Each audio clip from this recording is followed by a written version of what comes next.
today our classes will be on engineering metrology. It is a syllabus prescribed subject. Basically, it is a subject. So first we have to know what is metrology.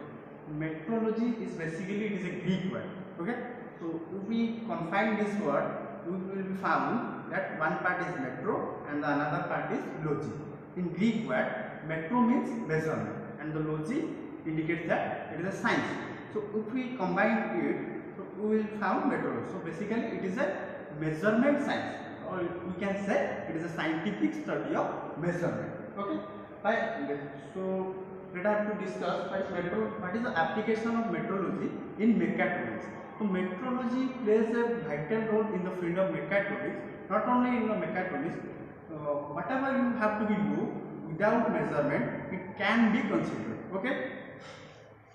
So basically, metrology deals with the different linear or angular measuring instruments. Okay.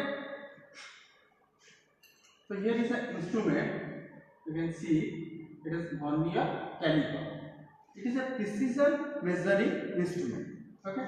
So you have to know the different parts of a vernier caliper.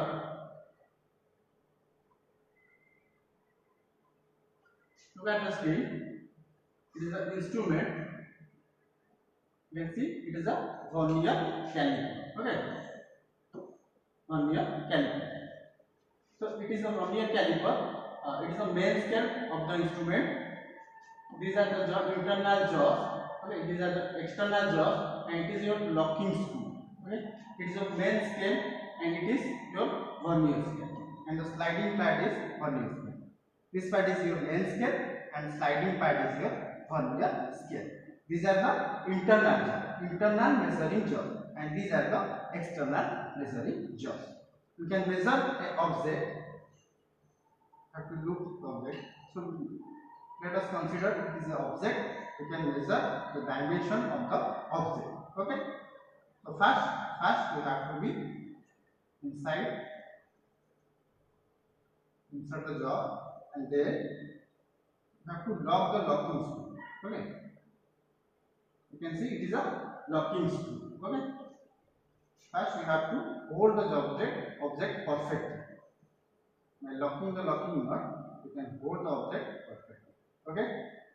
Then you have to be measured. So after let us start the measuring process. What are the process of measuring? So first, we have to know least count. What is least count? Least count of an instrument is defined as the minimum measuring capability of that instrument. Okay. The least count of this instrument is 0.01 mm. Okay. You can see here 0.01 mm. Least count formula is the smallest reading on main scale and the number of division on vernier scale. Okay.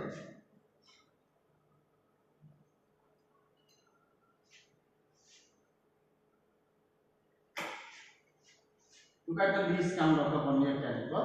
The difference between the smallest division on main scale division and one vernier scale division is 0.1 mm. So if we look at the instrument, this is your main scale and this is your vernier scale. Here each division is 0.01 mm. Okay.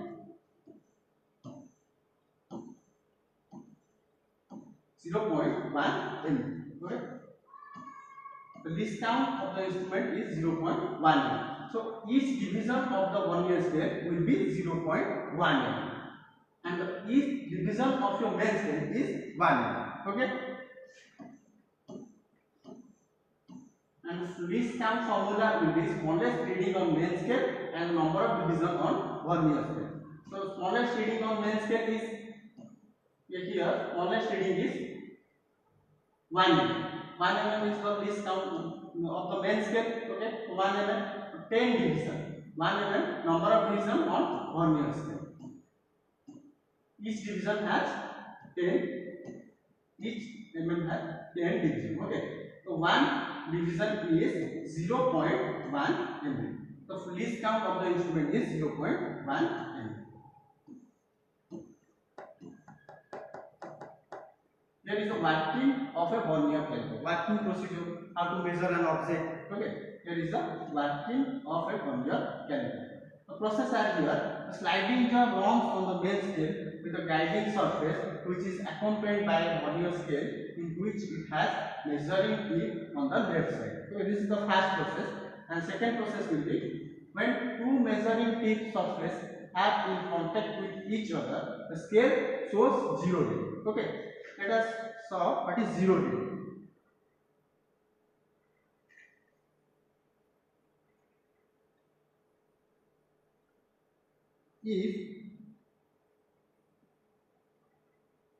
If we measure the two jaws, whether it is external or internal, there is no gap and the reading will be perfect zero, then it will be then the instrument is zero error. That means the instrument is error free. Okay, if the measuring jaws are perfectly coincide with each other and the reading will be perfectly zero, that means the main scale reading and the vernier scale reading perfectly coincides each other and the reading will be accurate zero, then the instrument is, we can say, then the instrument is error free or it is zero error.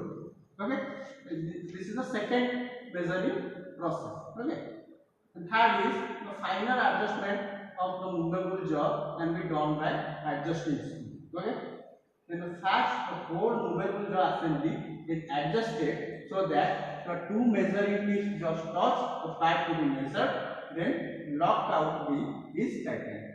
After measuring the object, we can lock in the instrument by locking screw. As I shown you,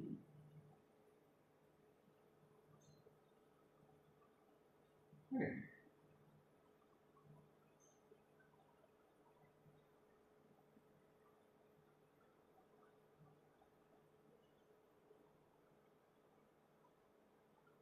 Instrument is perfectly locked. That means the reading error is completely avoided by locking the locking screw. Okay.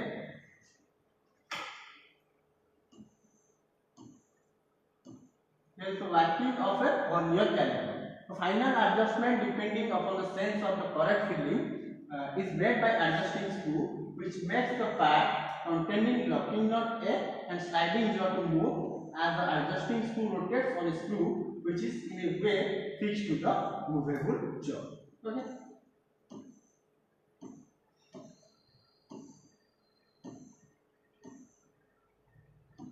Looks at here. It is your zero error. That means the main scale 0 and the vernier scale 0 is perfectly coincide with each other. That means we can say the instrument is error free or it is zero error.